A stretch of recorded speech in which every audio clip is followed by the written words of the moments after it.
جس نے اس کو ووٹ دے کر کامیاب کرایا۔ اب اگر ہم جمہوریت کی اس روح کو ہی پامال کر دیں گے تو وہی سچویشن ہمیں نظر آئے گی جو ہمیں اس وقت مختلف ادارہ جاتی سطح پر نظر آ رہی ہے۔ خاص طور پر ہمیں اس وقت جو سپریم کورٹ آف پاکستان میں معاملہ نظر آ رہا ہے وہ بھی اس سے مختلف نہیں ہے کہ جناب 11 بجے سماعت کا آغاز ہونا ہے، ساتھی ججز بیٹھتے ہیں، بیٹھ کر گفتگو کرتے ہیں، اپنے اپنے اعتراض اٹھاتے ہیں، پوچھتے ہیں جناب نہ جمعرات والے دن کا آرڈر آیا نہ جمعہ والے دن کا آرڈر آیا، اور اس کے بعد یہ جو آپ نے آرڈر دیا ہے یہ اس بات سے بالکل ہی میچ نہیں کرتا جو آرڈر آپ نے اوپن کورٹ میں لکھوایا تھا۔ تو یہ تو اس سے بالکل جو ہے نفی کر رہا ہے اس سچویشن کی۔ تو یہ کیا ہے؟ مثلا سوال تو اٹھتے ہیں نا، پھر جب سوال اٹھتے ہیں تو پھر ان کے جواب تلاش کرنے پڑتے ہیں، لیکن جب جواب یا جواز نہیں ملیں گے تو پھر سچویشن خراب ہو جاتی ہے۔ اور یہی معاملہ ہے آج سپریم کورٹ آف پاکستان کا، جہاں پر مسٹر جسٹس اطہر من اللہ صاحب نے جو اپنا ایک نوٹ تحریر کیا ہے اس کے اندر بھی انہوں نے اہم سوال اٹھائے ہیں۔ ان کا یہ کہنا تھا اپنے آرڈر میں کہ میں نے چیف جسٹس آف پاکستان کا آرڈر پڑھ لیا، میں نے جب عدالت میں آئینی نکات اٹھائے تو چیف جسٹس نے انہیں شامل کرنے پر اتفاق کیا اور یہ ہر جگہ پر رپورٹ بھی ہوا۔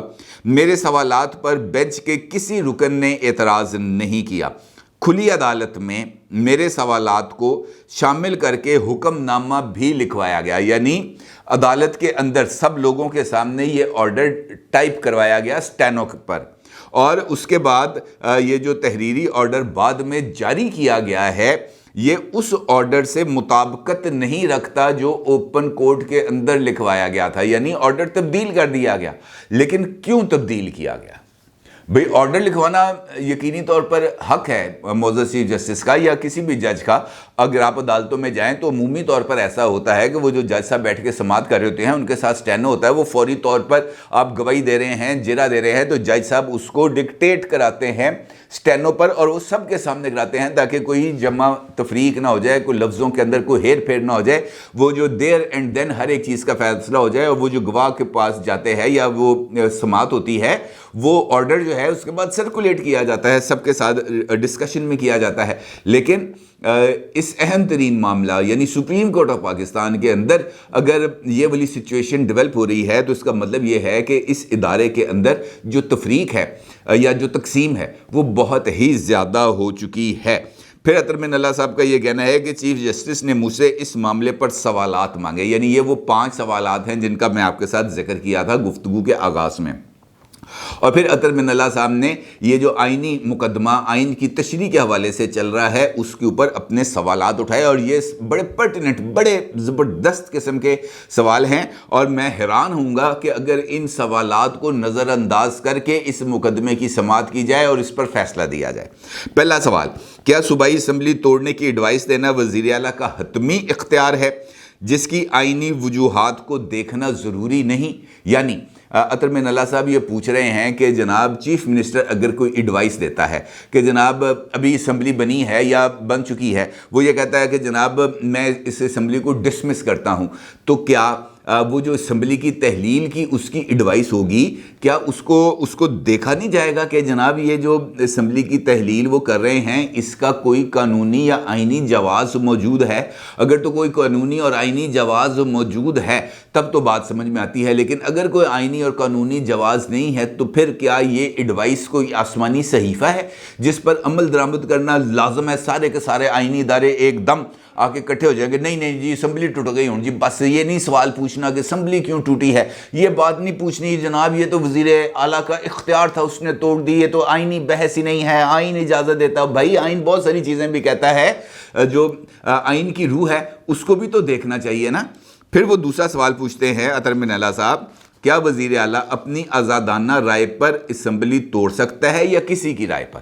اب یہ والا بھی ایک بڑا زبردست کویسچن ہے، کیونکہ خود چیف منسٹر صاحب یہ بات کہہ چکے تھے کہ جناب وہ اور اسمبلی کے 90% اراکین اسمبلی کی تحلیل کے حق میں نہیں ہے، اور انہوں نے انٹرویوز دیے، سمیع ابراہیم صاحب کو بول نیوز پر بھی انٹرویو دیا، مہر بخاری صاحبہ کو بھی انٹرویو دیا، ہم نیوز کو بھی ایک اور چینل کو ڈان نیوز کو بھی انہوں نے انٹرویو دیا، اور ان تینوں انٹرویوز کے اندر انہوں نے یہی بات کی۔ بلکہ جب اسمبلی ٹوٹ گئی، فواد چودھری صاحب کو گرفتار کر لیا گیا، تو ڈیوس روڈ پر مسلم لیگ ہاؤس میں تقریر کرتے ہوئے انہوں نے فواد چودھری صاحب کی گرفتاری یہ کہتے ہوئے اس پر بات کی کہ اگر اینو 4-5 دن پہلے پھڑ لیندے تو ساڑھی اسمبلی بچ جانی تھی.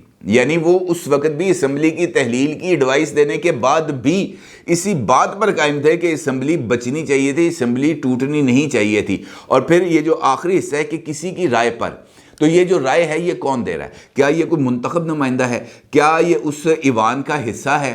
کیا یہ اس ایوان کی کسی بھی پارلیمانی پارٹی کے اندر شامل ہے؟ کیا یہ چیف منسٹر ہے؟ کیا یہ سپیکر ہے؟ کیا یہ ڈپٹی سپیکر ہے؟ کیا یہ چیف ویپ ہے؟ کون ہے؟ یہ فرد واحد کے اگر ہم نے چلنا ہے تو پھر تو وہ ڈکٹیٹرشپ آ گئی نا, جس طریقے سے ہم نے ڈکٹیٹرشپ دیکھی ہے. اور مختلف اداروں میں اس وقت بھی ہم ڈکٹیٹرشپ کا مظاہرہ دیکھ رہے ہیں. اطہر من اللہ صاحب بھی اسی حوالے سے گفتگو کر رہے ہیں. پھر وہ یہ سوال کہتے ہیں کہ کیا کسی بنیاد پر وزیر اعلیٰ کی ایڈوائس کو آئینی طور پر مسترد کیا جا سکتا ہے؟ یہ سوال گورنر صاحب کے حوالے سے ہے کہ ایڈوائس چلی گئی گورنر صاحب کے پاس اور اس ایڈوائس کا جائزہ لیا جا سکتا ہے کہ کیا یہ جو ایڈوائس ہے یہ آئین کے تقاضوں کے مطابق ہے, معروضی حالات کے مطابق ہے, قانونی طور پر یہ جو میرٹس ہیں وہ پورا اترتے ہیں, لیکن وہ قانون اور آئین کے جو میرٹس ہیں وہ کس نے بتانے ہیں؟ یہی معاملہ ہے اس وقت زیر بحث نقطہ ہے جو ہے زیر بحث آنا چاہیے. اس کے بغیر میں نے آپ کو بتایا نا کہ اگر فیصلہ کیا جائے گا تو اس فیصلے کو بہت زیادہ اعتراض ہوں گے. اور پھر آخری سوال ان کا یہ ہے کہ اسمبلی بحال کی جا سکتی ہے.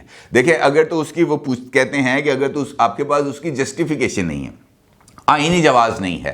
یہ بات آن ریکارڈ ہے کہ چیف منسٹر اس بات کا اظہار کر رہے ہیں کہ 90% اراکین اسمبلی یہ چاہتے تھے کہ اسمبلی نہ ٹوٹے. تو پھر تو فرد واحد کی خواہش جو ول آف دی پیپل ہے, جو ریپرزینٹیو ہے, وہ ریپرزینٹ کرتے ہیں اپنے حلقے کی عوام کو.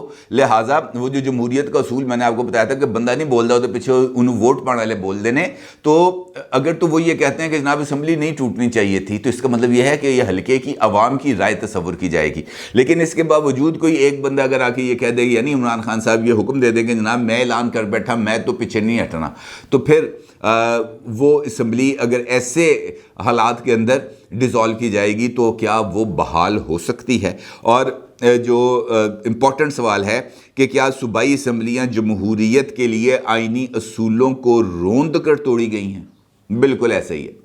اس سوال کا جواب تو ہے جی, وہ عمران خان کہتا ہے نا ایبسلیوٹلی ناٹ, تو اس سوال کا جواب ہے ایبسلیوٹلی یس. یہ بالکل ایسے ہی ہے اور اسی طرح توڑی گئی ہے جہاں پر کوئی اصول, کوئی ضابطہ, کوئی عوام کی بہبود, کوئی ملک کا خیال, کوئی ملک کے مسائل کا ادراک نہیں کیا گیا. صرف اور صرف اس بات کا کیا گیا ہے کسی نہ کسی طریقے سے ملک عدم استحکام کا شکار ہو. اور اطہر من اللہ صاحب نے اس حوالے سے کچھ اور چیزیں بھی اٹھائی ہیں, یعنی کچھ ان کے مشورے بھی ہیں. وہ یہ کہتے ہیں کہ آئین ایک ایسی دستاویز ہے جسے آنے والے ہر وقت میں چلنا ہے.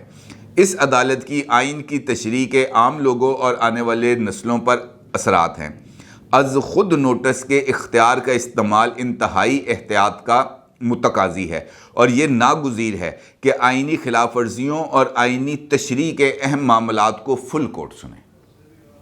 انہوں نے کہا ہے کہ جناب اس طرح کے تمام چیزوں کو فل کورٹ کو ہی سننا چاہیے, اور ساتھ وہ یہ مطالبہ بھی کر رہے ہیں کہ چیف جسٹس کے از خود نوٹس کے اختیار کی آئینی تشریح بھی ضروری ہو گئی ہے. یعنی وہ تمام باتیں ہیں جو وقتاً فوقتاً ہمارے سامنے آتی تھیں, عدالت کے اندر کے حالات کی, بینچ کی تشکیل کے حوالے سے.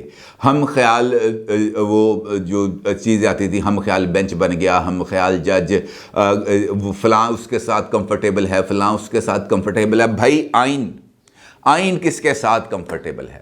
قانون کس کے ساتھ کمفرٹیبل ہے؟ جب 9 رکنی بینچ بنا, اس 9 رکنی بینچ میں سے 4 بندے آپ کو 4 معزز جج صاحبان یہ کہہ رہے ہیں کہ فل کورٹ بناؤ, اور فل کورٹ کے حوالے سے درخواست بھی دی جا چکی ہے. اور جب آج سماعت کا آغاز کرتا ہے 5 رکنی بینچ, تو اس سے فاروق نائک صاحب پوچھتے ہیں کہ جناب وہ میں نے فل کورٹ کی درخواست دی تھی, وہ کی بنیا؟ تو وہ کہتے ہیں وہ ہم نے اندر سن کے نپٹا دی. کیسے نپٹا دی بھائی؟ اس کے اوپر عدالت میں اوپن کورٹ میں بات نہیں ہوگی تو پھر کہاں پہ ہوگی؟ بہت ہی میری نظر کے اندر بہت ہی افسوسناک ہے اس قطع نظر اس بات سے کہ 90 دن کے اندر الیکشنز ہوں گے یا نہیں ہوں گے، لیکن اس وقت 90 دن سے زیادہ میرا یہ خیال ہے کہ سپریم کورٹ آف پاکستان اس وقت بالکل جسے ہم کہہ سکتے ہیں نا کہ سٹیک پہ کھڑا ہے. کیجویلٹی آف جسٹس نہیں ہونی چاہیے کسی بھی طریقے سے، کسی بھی حوالے سے، چاہے وہ ایک عام آدمی کا کیس ہے، چاہے وہ ملک کے آئین کا کیس ہے جس کے بارے میں معزز چیف جسٹس کا یہ کہنا تھا کہ آئین نے ہمارے دروازے پر دستک دی ہے، ہم وہ نہ سنیں تو کیا کریں؟ آئین کی تشریح کریں سر، آئین کے لیے دروازہ کھولیں. لیکن جو بہت ساری چیزیں ایسی ہیں جس کے اوپر بات کی جا سکتی ہے نا، مطلب وہ آئین کے حوالے سے تو میں اب بہت ہی زیادہ سخت بات کہنے لگا تھا، لیکن وہ میں نے اب روک لی ہے. لیکن کہنے کا مطلب یہ ہے سر کہ اگر ہم اس طریقے سے ہی نظام کو چلانے کی کوشش کریں گے، اگر ہم اسی طریقے سے من مرضی کے فیصلے کریں گے، اگر ہم نے آئین کی تشریح کو یہ سوچ کے کرنا ہے کہ میرے ذہن میں کیا ہے، میں کیا چاہتا ہوں، میری کیا رائے ہے، تو وہ تشریح نہیں ہوگی، وہ آپ کی رائے ہوگی. آئین کی تشریح کے لیے یہ ایک بہتر جو سجیشن تھی وہ آئی تھی چارٹر آف ڈیموکریسی کے اندر، کہ عام مقدمات سننے کے لیے ایک الگ سپریم کورٹ اور کانسٹیٹیوشنل مقدمات سننے کے لیے ایک ہائی پاور آئینی عدالت بنائی جائے. اس کے اوپر نہ پیپلز پارٹی نے عمل کیا چارٹر آف ڈیموکریسی کی اس شک کے اوپر، نہ ہی مسلم لیگ نون نے عمل کیا. اور میرا یہ ماننا ہے کہ اس وقت ایسے تنازعات سے بچنے کے لیے ایک آئینی عدالت کا قیام اس وقت اہم ترین ضرورت ہے. ورنہ یہ آئین جس کی اس وقت ہم گولڈن جبلی منانے کے دعوے کر رہے ہیں، یہ آئین اپنی موت آپ مر جائے گا. اپنی رائے کو ضرور اظہار کیجیے گا. آپ کو بہت شکریہ. اللہ حافظ.